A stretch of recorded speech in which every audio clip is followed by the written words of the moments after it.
The storm arrived without warning. One moment, the sky above the Niger Delta was a bruised, churning gray. The next, it split open, sheets of rain hammering the earth like something ancient was angry. The trees bent. The river swelled. And somewhere in the middle of a muddy oil-based compound, a helicopter sat idle on its pad, blades dripping, engine cold. Inside the operations building, people were shouting. A village less than 4 kilometers away was flooding. Fast. Families were trapped on rooftops. Children were crying into the rising water. And the only thing standing between them and disaster, the only thing fast enough, powerful enough to reach them, was that helicopter. But the pilot was refusing to fly. "I'm not going up in this," he said, arms crossed, voice flat. "That's not a storm. That's a death sentence." No one argued with him. Everyone looked at each other. The rain got louder. And at the front of the room, pacing like a caged animal in a tailored blazer, stood Amaka Nwoye, Chief Executive Officer of Crest Energy Solutions, one of the most powerful women in Nigerian oil.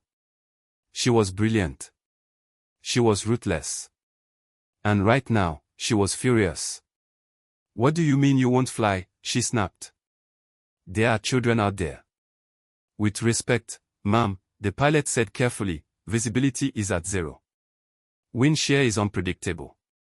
If I take off in this, I might not come back. And neither will whoever I'm supposed to rescue." Silence fell over the room. The kind of silence that weighs something. Someone muttered from the back. A nervous joke, the kind people make when they don't know what else to do. "What next?" "Ask the cleaner to fly it." Laughter rippled through the room. Thin. Uncomfortable. But still, laughter.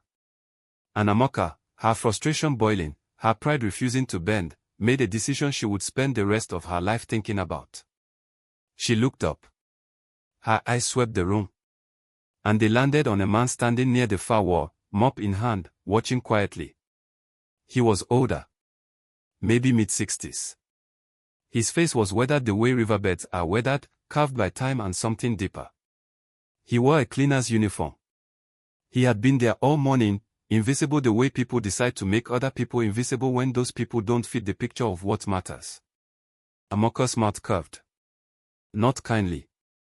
"You," she said, loud enough for everyone to hear. "Do you know how to fly a helicopter?" The room went very still. The man looked at her. He didn't flinch. He didn't smile. He just looked at her with those quiet, dark eyes. Amaka let the silence stretch. Then she said it. The words that would echo back to her for years. "Fly this helicopter, and I'll marry you." The laughter that followed was louder this time. More relieved. Because it was a joke, obviously. It was a joke. The cleaner couldn't fly a helicopter. Nobody expected him to. That was the point, the absurdity of it was the joke. The old man with the mop. The expensive machine. The impossible situation. Huh. The man said nothing. He looked at the helicopter through the rain-blurred window. Then he set his mop against the wall. And he walked toward the door. "Before we go any further into this story, we want to hear from you. Drop a comment right now and tell us where you're watching from. It doesn't matter if it's Lagos or London, Houston or Port Harcourt, we love knowing who's in this community with us. And if you're brand new here and this story already has your attention, click that subscribe button right now so you never miss any of our upcoming stories. We post every week. You don't want to be late. To understand what happened next, you have to understand who Amaka Nwoye was. Not the version of her that appeared in magazines. Not the polished, controlled image she had spent 15 years building. The real version. The one that started somewhere much smaller.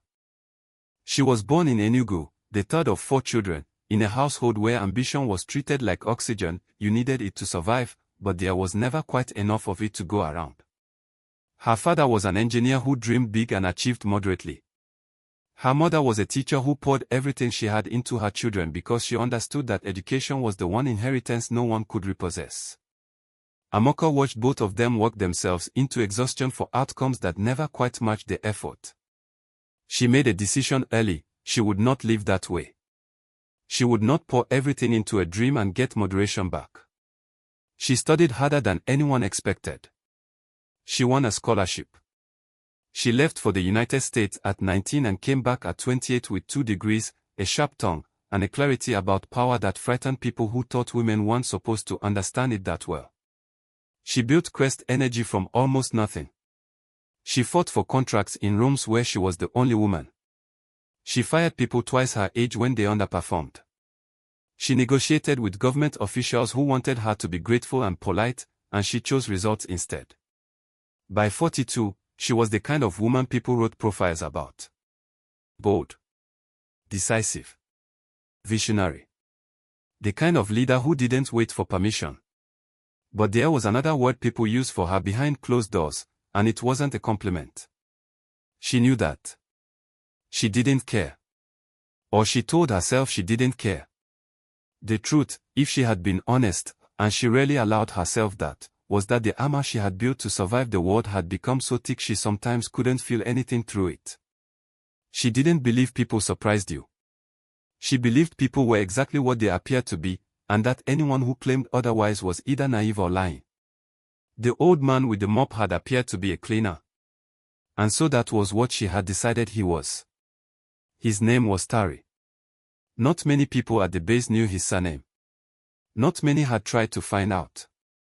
He had arrived 6 months earlier, quiet, reliable, invisible in the particular way that people are invisible when others have decided they don't need to be seen. He swept floors. He cleaned windows. He mopped the long corridor between the operations room and the generator bay. He never complained. He never asked for anything beyond his wages. He ate his lunch alone, usually near the back fence, looking out toward the mangrove line where the delta met the land. Some of the younger workers assumed he was someone's relative, a grandfather someone had hired as a favor. Others assumed he was just a man with limited options and a quiet temperament. No one asked. People rarely ask about the quiet ones. They assume silence means emptiness. But if you had watched Tari carefully, the way his eyes moved when a helicopter took off, tracking its angle, reading the wind through the way the treetops bent, you might have noticed something. A kind of attention that went beyond idle watching. The attention of someone who understood something about the sky that most people never would. He said almost nothing, ever. But occasionally, when the young ground crew were arguing about flight paths or weather patterns, he would pause near them. And once, just once, one of the younger men had asked him, half joking, whether he thought they should ground the afternoon run. Tari had looked at the sky for a long moment. The wind is turning east, he said. Give it 2 hours.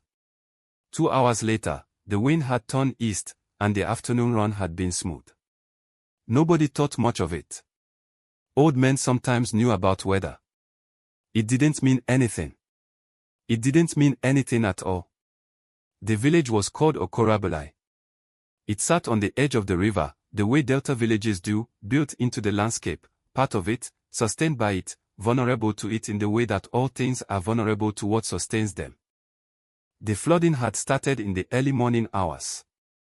By midday, the water was at door height in the lower parts of the village. By the time word reached the base, families were on rooftops. An elderly woman with a bad leg. 3 children under the age of 5. A man in his 70s who had refused to leave until his grandchildren were safe. The roads were impassable. The only option was the helicopter. And the helicopter's pilot was standing in the operations room with his arms crossed. Amaka had argued with him for 40 minutes. She had threatened him with his contract. She had reminded him what his job description said. She had spoken in the controlled, sharp voice she used when she wanted people to understand that she was not someone who accepted no for an answer. He had not moved. I understand you're frustrated, he said, and she could tell he meant it, which somehow made her more furious. But if I crash that helicopter in this storm, the people I'm trying to rescue are still in the water, and now there are also 2 of us dead. I'm not being cowardly. I'm being honest about the math. She knew he was right. That was the worst part of it. She knew he was right, and knowing it didn't help the children on the rooftops at all. And then someone made the joke about the cleaner. And she had said what she said. Tari walked through the rain without hurrying. He crossed the compound with the same unhurried calm he brought to everything, sweeping, mopping, eating his lunch, watching the sky. People came out of the building behind him, first out of surprise, then out of something closer to disbelief. Where is he going? Is he actually? Someone stop him. He can't seriously. He reached the helicopter pad. He stood in front of the aircraft. He looked at it the way you look at something you used to know very well and haven't seen in a long time. Not unfamiliar. Just distant. He put his hand on the door. Wait. It was one of the ground crew, jogging toward him in the rain. Old man, wait. You can't, do you even know what that is? Tari looked at him. Pre-flight check, he said. I need 3 minutes. The young man blinked. You'll need, what? But Tari had already opened the door. Inside the building, the operations room had gone completely silent. Someone had opened the window. Everyone was watching. Amaka stood at the front, rain blowing against the glass, watching the old man in the cleaner's uniform move around the helicopter with a precision that made no sense. He checked the tail rotor. He tested the fuel gauge. He ran his hand along the skid with the focused attention of someone who wasn't performing, someone who was confirming. What is happening? Someone whispered. Nobody answered. Tari climbed into the cockpit. For a long moment, nothing happened. Then the engine turned over. The sound of the rotor starting sent a ripple through every person watching. Some of them stepped back involuntarily, the way you step back from something that shouldn't be moving but is. The blade began to turn. Slowly at first. Then faster. Inside the operations room, the head of security turned to Amaka. Ma'am. Do you want me to stop him? She didn't answer. She was watching the helicopter. Ma'am. No, she said quietly. No. Let him. The helicopter lifted. It rose unsteadily at first, the wind caught it, pushed it sideways, and several people gasped. One woman covered her mouth. The pilot who had refused the flight watched with his jaw tight. Then something shifted. Tari corrected. Smoothly. Without panic. The helicopter steadied in the air the way a bird steadies its wings after a gust, not by fighting the wind, but by understanding it, by using it. It rose above the tree line. It turned toward the village. And it was gone into the storm. The next 27 minutes were the longest of Amaka Nwoye's life. She didn't sit down. She stood at the window, arms folded across her chest, watching the gray sky where the helicopter had disappeared. Rain hammered the glass. The wind screamed. Someone brought her tea and she didn't touch it. People spoke in low voices around her. The pilot who had refused sat in the corner, not speaking to anyone. Some of the staff had their phones out, trying to reach contacts in the village, getting nothing but static. He was a war pilot. The voice came from behind her. Quiet. Almost conversational. Amaka turned. It was one of the older men on the grounds team, a man named Benson, who had been at the base longer than almost anyone. He was looking out the window with an expression that wasn't surprise. It was something closer to recognition. What did you say? Amaka asked. Benson didn't look at her right away. He kept his eyes on the sky. Tari. He flew during the conflict. Mid-70s. He was one of the best they had, from what people say. He paused. After it ended, he just walked away. Wouldn't talk about it. Wouldn't claim anything. Some people said he was broken. Others said he just decided the world owed him nothing and he owed it nothing back. He finally looked at her. He's been here 6 months. I recognized him from the beginning. Amaka stared at him. You recognized him and you didn't say anything. Benson met her eyes steadily. He didn't want anyone to say anything. It was his choice to be here quietly. I respected it. She turned back to the window. Her reflection stared at her from the rain-soaked glass. The helicopter came back at exactly the angle no one expected, dropping low over the eastern tree line, coming in against the wind with a controlled confidence that made the pilot who had refused stand up from his seat. It descended. Hit the pad with a firm, practiced bump. The blades kept turning. The door opened. An elderly woman climbed out fast, helped by Tari's steady hand. Behind her, a young man carrying a child wrapped in his shirt. Then another child, maybe 3 years old, eyes wide and silent with the particular shock of children who have been very frightened and are now very still. Then an old man with white hair and a grip on Tari's arm like he understood he was holding onto something solid. 4 trips in total. Each time, Tari landed. Each time, he handed people out with quiet efficiency and returned to the sky. On the 4th landing, he shut down the engine. He climbed out. He stood in the rain. He was soaked through to the bone. His cleaner's uniform was plastered to him. He looked utterly calm. The crowd that had gathered, staff, ground crew, a handful of villagers who had made it out by other means, went completely silent. And then the elders moved. There were 3 of them, older men from the community who had come to the base that morning about an unrelated matter. They had watched the whole thing from the edge of the compound. Now they walked forward through the mud, and when they reached Tari, they stopped. They bowed their heads. Not deeply. Not dramatically. But deliberately. The way you acknowledge something that exists beyond the present moment, something that belongs to a longer story. One of them said something in Ijaw, quietly. Amaka didn't understand the words. But she understood the weight of them. If this story is landing in your chest right now, type "I'm still here" in the comments. We mean it, we want to know you're with us. Stories like this are why we're here. She walked toward him. The crowd parted without her having to ask. She crossed the compound in the rain, her blazer soaked, her heels sinking slightly into the mud, and she stopped 3 feet from him. Up close, she could see things she had not noticed before. The deliberate stillness in how he stood. The way his hands were, not trembling, not tense, just resting at his side with a patience that seemed to come from somewhere very deep. The lines in his face that didn't look like age exactly, but like knowledge. The particular knowledge of someone who has seen things that cannot be unseen and has found a way to carry them. She opened her mouth. She closed it again. She tried a second time. "Why didn't you say anything?" she asked. "If you could fly, if you knew, why didn't you just tell us?" Tari looked at her. His expression was not unkind. But it was honest in a way that made her feel very exposed. "Tell you what," he said. "That I used to fly. That I have skills you don't know about." He paused. "Would you have believed me?" She wanted to say yes.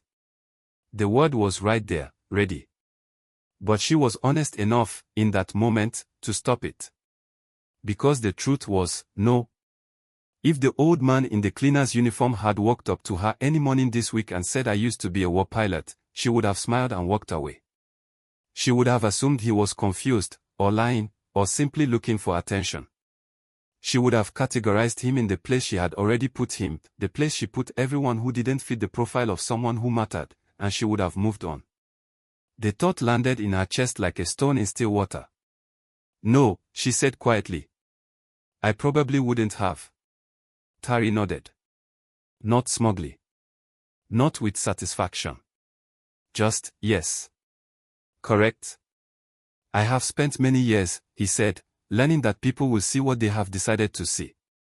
It is tiring to argue with a decision that was already made." He looked out toward the tree line, toward the river somewhere beyond it. "I stopped trying to explain myself long ago. I just do the work in front of me." She stared at him. Her throat felt tight. "Who are you?" she asked. Not rudely. Almost the opposite, she asked it the way you ask a question when the answer already frightens you a little. He looked at her. "I'm the man who sweeps your floors," he said.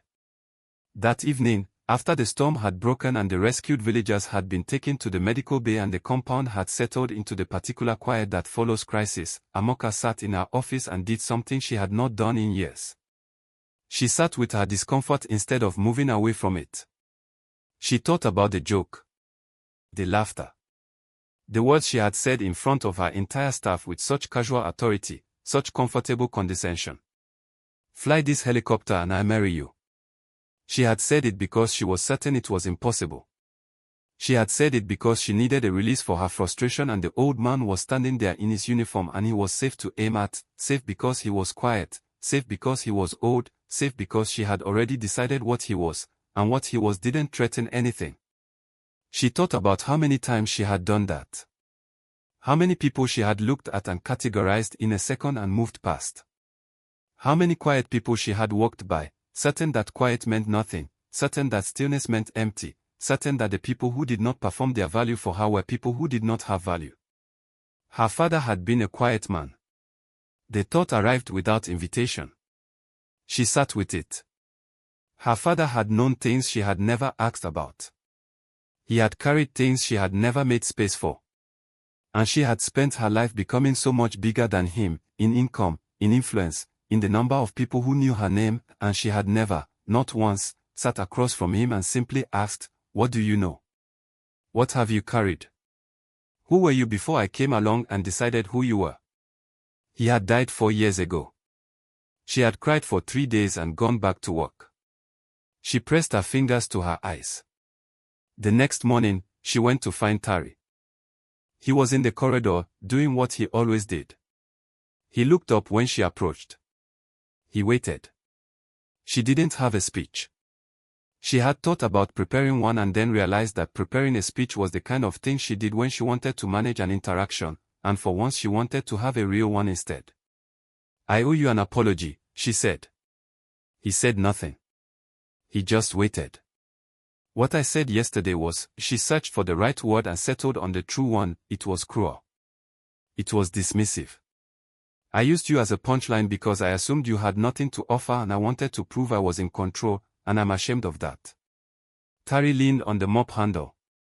He looked at her with those quiet, patient eyes. "Do you want forgiveness?" he asked. She blinked. Yes. If you're willing to give it." "I forgave you before you came here," he said simply. "I have forgiven many people for many things. It cost me less than carrying it." He paused. "But forgiveness isn't what changes things. What changes things?" He turned his eyes toward the window. Outside, the delta stretched away in the early morning light, the river, the mangroves, the distant smear of oil on the water where the last spill hadn't been fully cleaned. "You made a promise yesterday," he said. She went very still. "You said you would marry me if I flew the helicopter." He said it without any weight on it, not as an accusation and not as a joke. Just a fact. "I don't hold you to it. I don't want that from you." She exhaled. "But you came here this morning to apologize to me," he continued, "and that is good. That is the beginning of something." He looked at her directly. "What I want from you, Amaka, is not your hand. I want your attention. The real kind. The kind that changes how you look at something and doesn't change back." She said nothing. She was listening. "You came to this land to take from it," he said. "You have the documents, the licenses, the approvals. All the correct pieces of paper that say you have the right. But those children on the rooftop yesterday, they are from this land. That water that rose and trapped them, it rose faster because of what is in it. Because of what your rigs have put into it, year after year." He held her gaze. "You apologize to me. Good. But the apology that matters, that one is longer. That one is not in words." Amaka stood in the corridor and felt something shift inside her. It wasn't guilt, exactly. It was something older and more complicated than guilt. It was the feeling of realizing that you have been standing in a story, a real one, with stakes and consequences, and you thought you were the hero of it, but you weren't. You were just a character. One of many. And the story was much bigger than you had allowed it to be. What would you have me do? She asked. It was the first time in years she had asked anyone that question and meant it completely. Tari spoke for a long time. He spoke about the river the way someone speaks about a relative, by name, with specificity, with the particular grief of watching someone you love diminish slowly. He spoke about the fishing that was no longer what it had been. He spoke about the children in the village who had begun to have certain health problems, the kind that come from water and air that have been changed. He spoke about the elders who had been coming to this base for 3 years trying to get meetings with people who had the authority to help, and being redirected, and redirected again, and told to be patient, and told their concerns were noted, and told, always told, that the company was committed to environmental responsibility. He spoke quietly.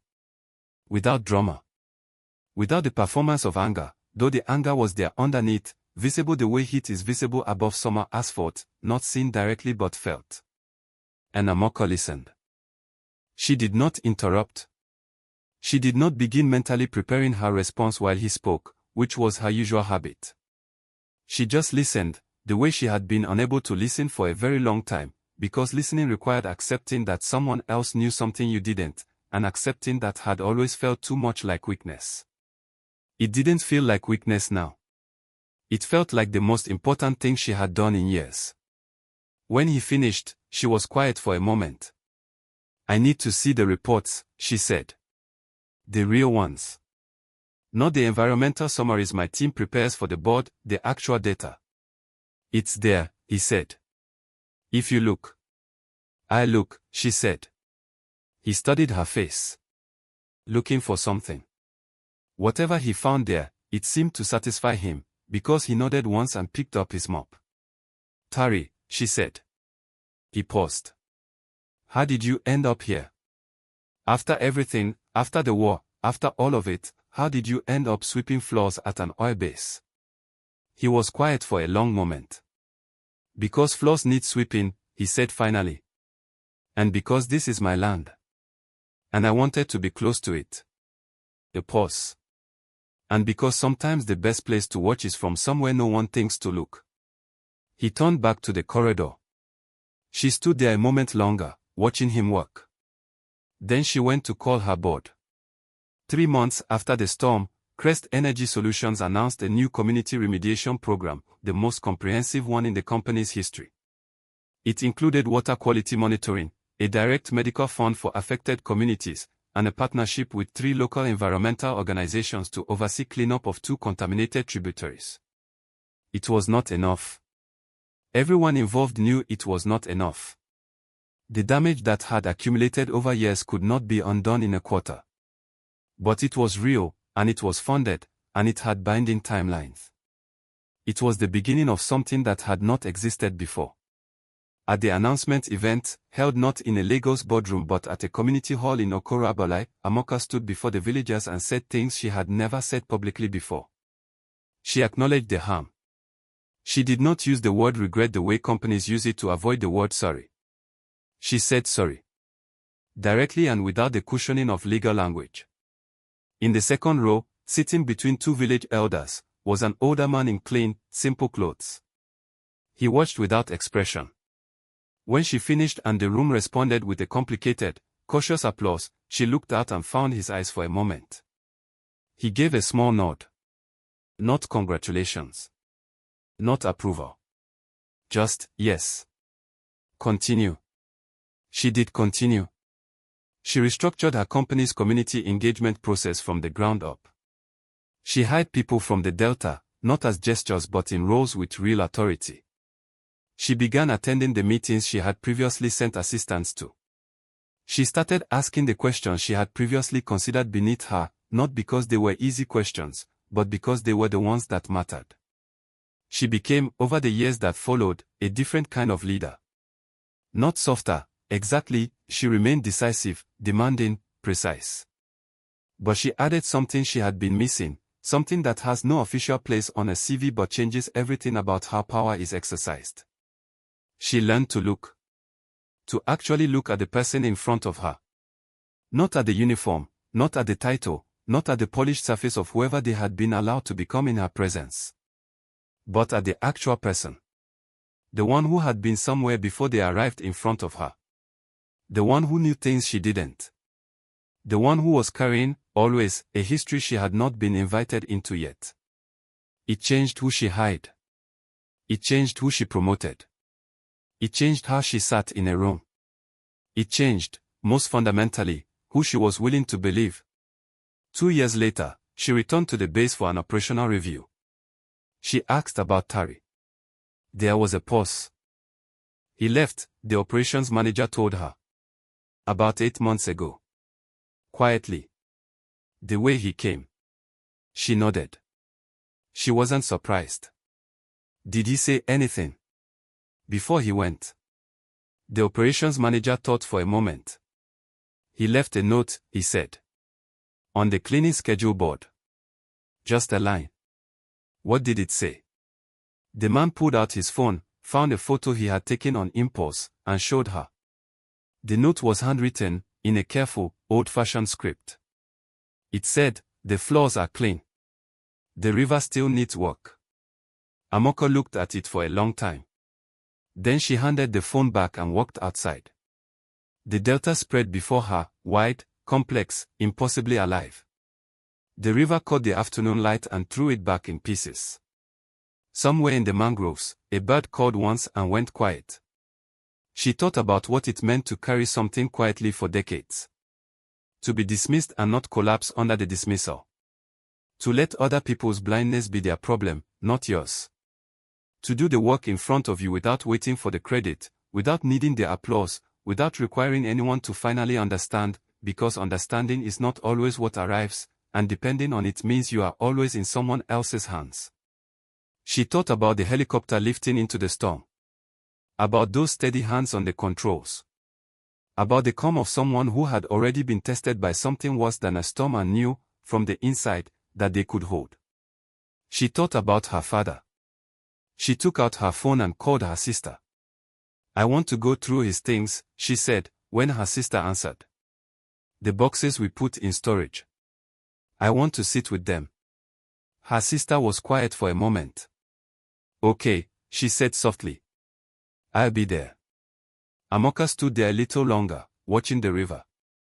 The river still needs work. She knew that. She intended to do it.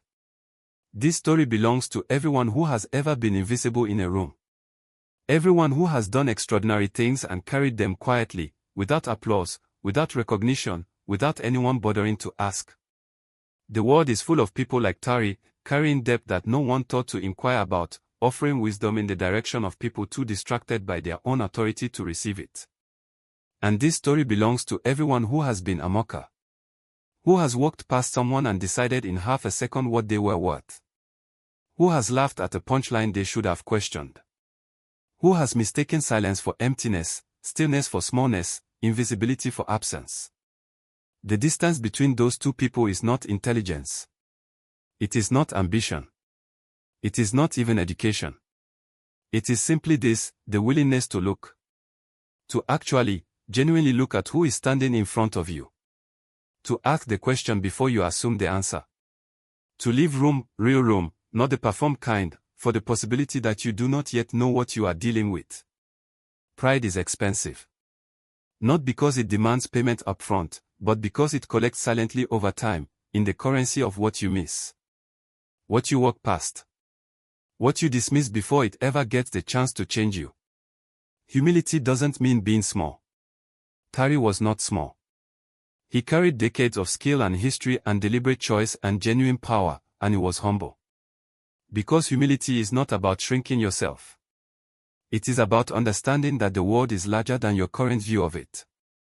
That every person contains a story you haven't heard yet. That being willing to be surprised is not weakness. It is wisdom.